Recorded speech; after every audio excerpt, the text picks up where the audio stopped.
ഇന്നൊരു protein rich ആയിട്ടുള്ള വിഭവം എങ്ങനെ വീട്ടിൽ തന്നെ തയ്യാറാക്കാമെന്ന് നോക്കാം. ഇന്നത്തെ വിഭവം സ്പ്രൗട്ട്സ് കറി അഥവാ മുളപ്പിച്ച ധാന്യങ്ങൾ കൊണ്ടൊരു ഒഴിച്ചുകറിയാണ്. അതിനായി ചെറുപയർ 100 ഗ്രാം, വൻപയർ 100 ഗ്രാം, ഉലുവ 2 സ്പൂൺ എന്നിവ കഴുകി 8 മണിക്കൂർ കുതിർക്കാൻ വയ്ക്കുക. കടലയും ചേർക്കാവുന്നതാണ്. പയറുവർഗ്ഗങ്ങൾ ഒരുമിച്ചും ഉലുവ മാത്രമായി വേറെയും കുതിർക്കാൻ വയ്ക്കുക.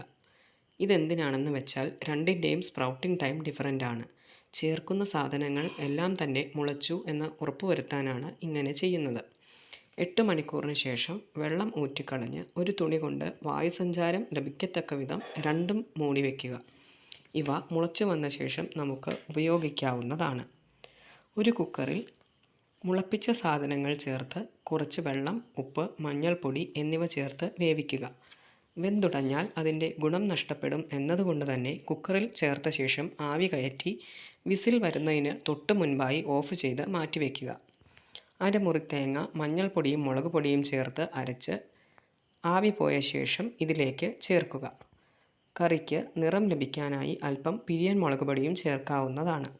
പിന്നെ ചെറിയ കഷ്ണം പുളി പിഴിഞ്ഞൊഴിച്ച് തിളപ്പിക്കുക. ഇനി കറി താളിക്കാനായി ചട്ടിയിൽ വെളിച്ചെണ്ണയൊഴിച്ച് ചൂടായ ശേഷം കടുക്, ഉഴുന്നുപരിപ്പ്, ഉലുവ എന്നിവ ചേർത്ത് മൂപ്പിച്ച ശേഷം കറിയിലേക്ക് ചേർത്തു കഴിഞ്ഞാൽ സ്പ്രൗട്ട്സ് കറി തയ്യാറായി. ഈ വിഭവം പരീക്ഷിച്ച് നോക്കി നിങ്ങളുടെ അഭിപ്രായം കമൻറ്റ് ബോക്സിലൂടെ അറിയിക്കുക. വീഡിയോ ഇഷ്ടമായാൽ ലൈക്ക് ചെയ്യുക, ഷെയർ ചെയ്യുക, സബ്സ്ക്രൈബ് ചെയ്യുക. Thank you.